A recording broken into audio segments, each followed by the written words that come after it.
بسم اللہ الرحمن الرحیم.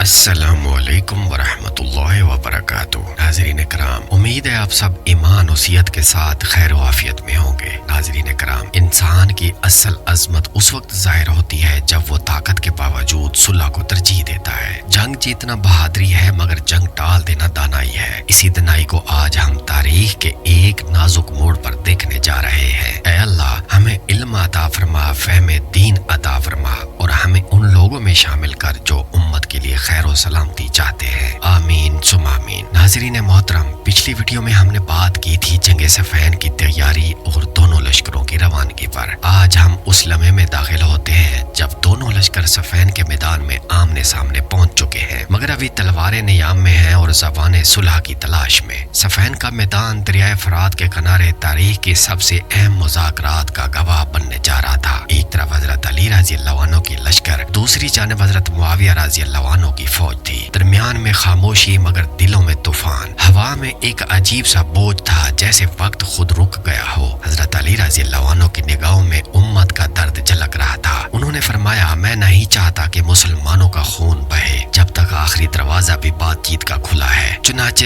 مذاکرات کے لیے دونوں جانب سے قاصد بھیجے گئے. پہلا پیغام حضرت علی رضی اللہ عنہ کی طرف سے گیا کہ ہم اہل ایمان ہیں، دشمن نہیں. اگر تم عدل و حق کے ساتھ واپس آؤ تو ہم بھائی ہیں، اور اگر ضد پر قائم رہو تو ہم مجبور ہیں کہ حق کا دفاع کریں. دوسری جانب حضرت معاویہ رضی اللہ عنہ نے بھی پیغام بھیجا، ہم چاہتے ہیں کہ امت کا زخم بھرے، مگر انصاف کے بغیر صلح ممکن نہیں. یہ وہ لمحات تھے جب قرآن کی آیات دونوں لشکروں میں پڑھی جا رہی تھی. کوئی وضو کر رہا تھا، کوئی دعا میں ہاتھ اٹھائے بیٹھا تھا. کئی بزرگ صحابہ رضی اللہ عنہ درمیان میں گئے کہ شاید کوئی راستہ نکل آئے. ناظرین کرام، تاریخ بتاتی ہے کہ مذاکرات کئی دن جاری رہے. کبھی علی رضی اللہ عنہ کے نمائندے بولتے، کبھی شام کے قاصد. ایک موقع پر حضرت علی رضی اللہ عنہ نے فرمایا، میں تم سے دشمنی نہیں رکھتا، مگر تمہیں حق کے قریب لانا چاہتا ہوں. اور جواب میں حضرت معاویہ رضی اللہ عنہ کے قاصد نے کہا، ہم بھی وہی چاہتے ہیں، مگر ہر زخم کا مرہم وقت مانگتا ہے. یہ مکالمے اس وقت کے سیاسی ماحول کا عکاس تھے. دونوں جانب اخلاص تھا، مگر اتحاد مختلف. علی رضی اللہ عنہ عدل خلافت کی بات کر رہے تھے، معاویہ رضی اللہ عنہ قصاص عثمان رضی اللہ عنہ کی. نتیجہ ایک ہی مقصد کے دو راستوں کی صورت میں نکلا، امت کی بھلائی. صفین کی راتیں عجیب تھیں، ایک طرف تلواروں کی چمک، دوسری طرف قرآن کی تلاوت. کچھ سپاہی رات کو دشمن کے لشکر میں جا کر پرانے دوستوں سے ملاقات کرتے. کوئی اپنے ساتھی کو دیکھ کر کہتا،